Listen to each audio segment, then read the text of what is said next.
এই লেকচারবাজি কমা। তুই কি জানিস এই পোশাকটা পরার জন্য আমার কত টাকা দিতে হয়েছে? এই মা, এই পোশাকটার দাম 10,050 টাকা। আর ডিপ জল দিছে মাত্র 150। চুপ চুপ চুপ। আরে তুতু ভাই, ইদানিং তুমি নাকি বাচ্চা কাচ্চা নিয়ে ব্যস্ত আছো?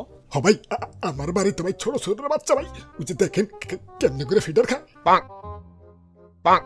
ওরে বাপুরে, ভাবি থাকতে ফিডার খাইব কে? ভাবি কই? আর তো ধর্মিয়া বিয়াই তো করি নাই বাবা, ভাবি আইব করতে। আব্বে হালায় শাদি করো নাকি? তাহলে বাচ্চা হইলো কেনতে? ভাই ভাই ভাই, এগুলা তো অনলাইনে অর্ডার দিছিলাম, বাড়িতে আইসা হোম ডেলিভারি দিয়ে গেছে। ওরে বাপুরে, তাইলে বউ অনলাইনে অর্ডার দেও। বাহ বাবা বাহ, সাবাস সাবাস।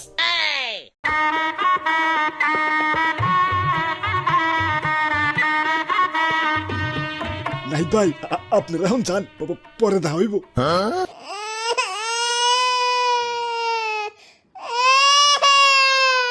চুপ চুপ চুপ।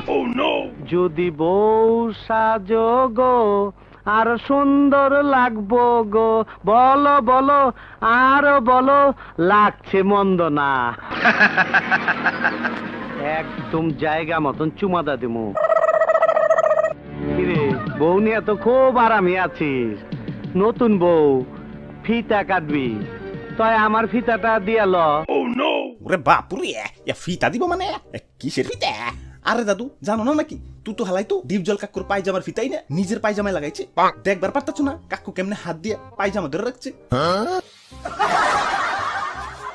শালা হৌরের পো, নতুন বউয়ের সামনে এইভাবে কথা কয়, ইজ্জতের ব্যাপার আছে না একটা। কাকু সাবধানে, পায়জামা থেকে কইলাম হাত ছড়ান যাবো না, তখন কিন্তু আবার ইজ্জতের ব্যাপার হয়ে যাবো। আমারে অপমান করতাছ? আরে না কাকু, তুই তো ভাইয়া কাকুর ফিতাটা দিয়া দাও তো। আর তো ধর্মিয়া দেখতেছেন না আমি বাসর করে আছি, কাক করে যদি ফিতা দিয়ে দিই তাহলে আমার পায়জামা ধরে রাখবো কেনা? ওরে বাপুরে, তোমাগো পায়জামার যন্ত্র নাই, ফিতার জীবন তো তেনা তেনা হইয়া গেলে। আর তো ধর্মিয়া ডিস্টার্ব করেন না তো, চান ভাগেন। আপনাকে সবার লগে সকালে কত হইব, এখন একটু ব্যস্ত আছি। আইম্মা সিসি, আমার তো শরম করতেছে। এই ছেড়ি, তোরে নিয়ে সাবান মাখাইবার স্বপ্ন দেখছি আমি। কারে বিয়ে করতাছ?